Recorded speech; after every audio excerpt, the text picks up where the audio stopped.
चलिए फिर आपके सामने तैयार हैं दो कॉलेजेस के बीच में कंपैरिजन लेकर, GNIOT ग्रुप ऑफ इंस्टीट्यूट्स और GL बजाज इंस्टीट्यूट। देखिए दोनों ही कॉलेजेस हैं जो ग्रेटर नोएडा में लोकेटेड हैं। दोनों कॉलेजेस के बीच में कंपैरिजन जरूर बनेगा। PGDM और MBA दोनों दोनों कॉलेजेस कराते हैं। बहुत सारी बातें करेंगे आज इस वीडियो में, समझेंगे क्या कॉलेजेस, कौन सा कॉलेज आपके लिए बेहतर रहेगा। देखिए अगर आप इन दोनों कॉलेजेस के बीच में कंफ्यूज्ड है तभी आपने इस वीडियो को क्लिक किया है, या फिर हो सकता है आप जानना चाह रहे हो, अभी आपने अपना रिसर्च वर्क स्टार्ट किया हो। तो मैं आपको इस वीडियो के माध्यम से थोड़ा सा ओवरव्यू दूंगा दोनों कॉलेजेस के बीच में। अब देखिए वीडियो बहुत छोटी होती है, काउंसलिंग नहीं है, ये कोई वीडियो है। तो अगर आपको अपनी प्रॉपर काउंसलिंग करानी है, यानी कि आपको समझना है दोनों में से कौन सा कॉलेज मेरे लिए बेहतर रहेगा। देखिए कोई कॉलेज किसी के लिए बेहतर हो सकता है, कोई कॉलेज किसी के लिए बेहतर हो सकता है, क्योंकि सबकी अपनी अपनी पसंद होती है, सबका अपना अपना पॉइंट ऑफ व्यू होता है। मैं आपको आज एक ओवरव्यू दूंगा। अगर आपको और बहुत बेहतर तरीके से समझना, बहुत डिटेल में समझना है, तो मैं आपसे ये कहूंगा, आपकी स्क्रीन पर नंबर शो हो रहा है, मेरा खुद का नंबर है 7302747050। कॉल कीजिए, व्हाट्सएप कीजिए, मैं ही आपको बताऊंगा क्या दोनों कॉलेजेस में बेहतर है। या फिर ऐसा भी हो सकता है आप इनमें से कोई एक कॉलेज और कोई तीसरा कॉलेज के बीच में कंपैरिजन चाह रहे हो, तो वो भी मैं आपको बता सकता हूँ। चलिए, मेरा नाम प्रफुल्ल अग्रवाल है, मैं आपसे आज इस वीडियो में सारी कुछ चीजें डिस्कस करूंगा। देखिए दो कॉलेजेस हैं, दोनों का नाम है GNIOT ग्रुप ऑफ इंस्टीट्यूशंस और GL बजाज इंस्टीट्यूशन। देखिए दोनों ही कॉलेजेस हैं जो अपने आप में धुरंधर हैं। GNIOT भी अपने आप में एक अच्छा स्ट्रॉन्ग कॉलेज माना जाता है और GL बजाज उससे भी स्ट्रॉन्ग कॉलेज है। अब मैं आपसे कुछ पॉइंटर्स पर बात करूंगा, कौन सा कॉलेज किस चीज में खरा उतर रहा है। देखिए GNIOT जो है, अगर मैं उसकी बात करूं तो वो भी लोकेशन वाइज दोनों एक जैसे कॉलेज हैं। हम इन सारे पॉइंटर्स पर बात करेंगे, establishment, affiliation, course fees, sweet intake, location, foreign exposure और प्लेसमेंट्स। दोनों कॉलेजेस के बीच में कंपैरिजन करते हुए चलेंगे, समझेंगे। लास्ट में मैं आपको ये बताऊंगा अगर मैं आपकी जगह होता तो मैं कौन सा कॉलेज चूज करता, तो उसके लिए बने रहिए लास्ट तक। अगर एस्टेब्लिशमेंट की बात करें तो GNIOT ग्रुप ऑफ इंस्टीट्यूशन 2001 में एस्टेब्लिश्ड हुआ है और GL बजाज 1997 में एस्टेब्लिश्ड हुआ है। तो उस हिसाब से देखें तो GL बजाज काफी पुराना कॉलेज है। एफिलिएशंस की बात करें, देखिए एफिलिएशंस बताने से पहले मैं बात करता हूँ कोर्सेज की।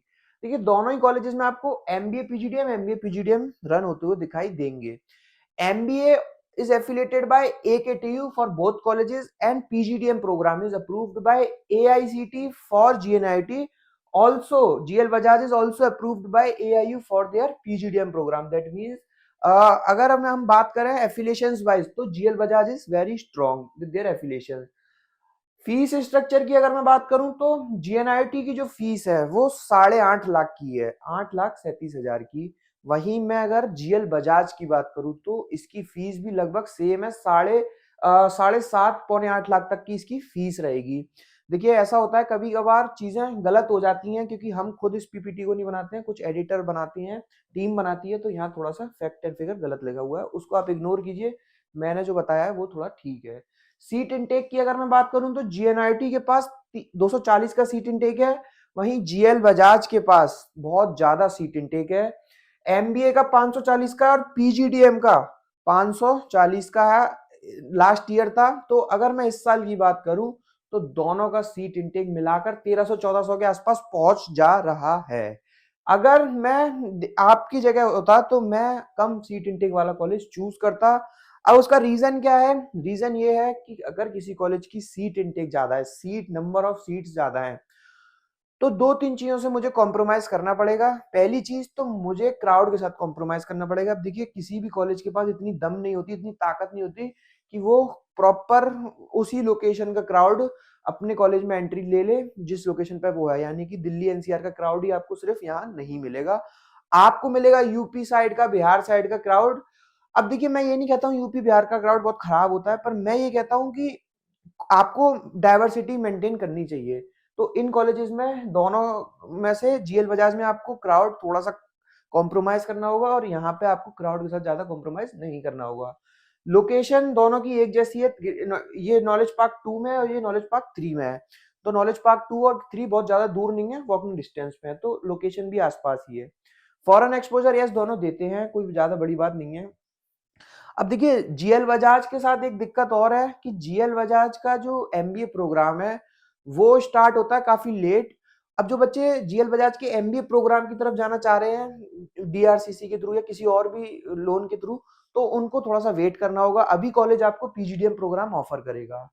सेम केस विद जीएनआईटी, क्योंकि देखिए इनके जो एमबीए प्रोग्राम है वो जल्दी फुलफिल हो जाते हैं, तो लेट स्टार्ट करते हैं। पहले कोशिश करते हैं कॉलेजेस पीजीडीएम प्रोग्राम अपने फिल करने के लिए। अब अगर मैं कैंपस वाइज बात करूं तो जीएल बजाज का कैंपस आपको काफी बड़ा, काफी अच्छा दिखाई देगा। वहीं मैं जीएनआईटी की बात करूं तो डिसेंट ही आपको जीएनआईटी का भी कैंपस दिखाई देगा, क्योंकि देखिए इन कॉलेजेस में इंजीनियरिंग भी होती है, बीबीए, लॉ, मतलब बहुत सारे प्रोग्राम्स होते हैं। तो वैसे अगर हम देखें तो कैंपस जीएल बजाज का ज्यादा अच्छा दिखाई देगा। अब मैं अगर बात करूं आपसे प्लेसमेंट्स की, क्योंकि देखिए प्लेसमेंट सबसे मेन पार्ट होता है, सबसे इंपॉर्टेंट पार्ट होता है। प्लेसमेंट्स दोनों ही कॉलेजेस के आपको सेम दिखाई देंगे। ऐसा कुछ भी नहीं है कि जीएल बजाज के पास ज्यादा कंपनीज आएंगी या जीएनआईटी के पास कम कंपनीज आएंगी। देखिए मैं इस चीज को क्यों इतनी दावे के साथ कह रहा हूँ, दोनों एक ही लोकेशन के कॉलेजेस हैं। अब देखिए मैं इस बात को क्यों इतने दावे के साथ कह रहा हूँ, क्योंकि देखिए दोनों एक ही लोकेशन के कॉलेजेस हैं, दोनों की फैकल्टीज भी लगभग कॉमन है। कभी कोई कॉलेज की फैकल्टी इसमें चली जाती है, कभी उसमें, तो फैकल्टीज में भी बहुत ज्यादा फर्क नहीं दिखाई देगा। क्राउड भी दोनों जगह पे सेम ही आएगा।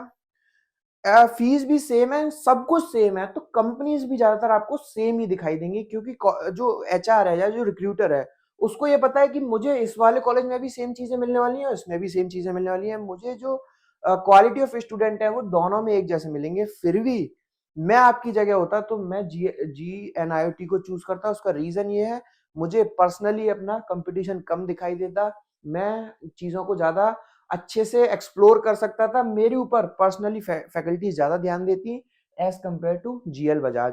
जैसे देखिए मैं और भी आपको डीप में बताना चाहूँ तो ये है कि जीएनआईटी में अगर कोई कंपनी आएगी तो उसके सामने 240 बच्चे हैं, लेकिन जीएल बजाज में अगर कोई कंपनी आएगी तो उसके सामने 720 बच्चे हैं पीजीडीएम के।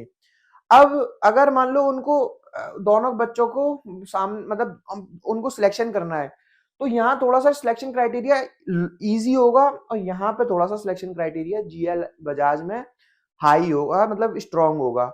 क्यों? क्योंकि उसको ज्यादा बच्चों को रिजेक्ट करना है और यहाँ पे कम बच्चों को रिजेक्ट करना है, तो फर्क बहुत सारे हैं। बेसिक आपको मैंने ओवरव्यू दिया है, हिंट दी है। आपको अगर और डिटेल में समझना है मैं क्यों दोनों में से जीएनआईटी को ज्यादा प्रेफरेंस दे रहा हूँ, या मैं क्यों जीएल बजाज की ज्यादा तारीफ कर रहा हूँ, मतलब क्यों मैं इन दोनों की कंपैरिजन में बता रहा हूँ, तो आपकी स्क्रीन पर नंबर है, कॉल कीजिए, व्हाट्सएप कीजिए, समझिए सारा कुछ। आप हमसे इन दोनों कॉलेजेस के फॉर्म फ्री ऑफ कॉस्ट ले सकते हैं। आप हमसे यहाँ के करंट स्टूडेंट्स के और पास आउट्स के नाम और नंबर ले सकते हैं। जैसे मैं आपको समझा पा रहा हूँ ऐसे ही शायद वो बच्चे आपको और मुझसे भी ज्यादा बेहतर तरीके से समझा पाए। इन दोनों में से किसी भी कॉलेज में आपको अपना स्कॉलरशिप अवेल करनी है ज्यादा, तो वो भी आप मुझसे करवा सकते हैं। आपकी स्क्रीन पर नंबर है, कॉल कीजिए, व्हाट्सएप कीजिए, बैठकर मैं आपको सारा कुछ समझा पाऊंगा। आप कभी भी हमारे से मिल सकते हैं, सारा कुछ समझ सकते हैं। Thank you, thanks a lot.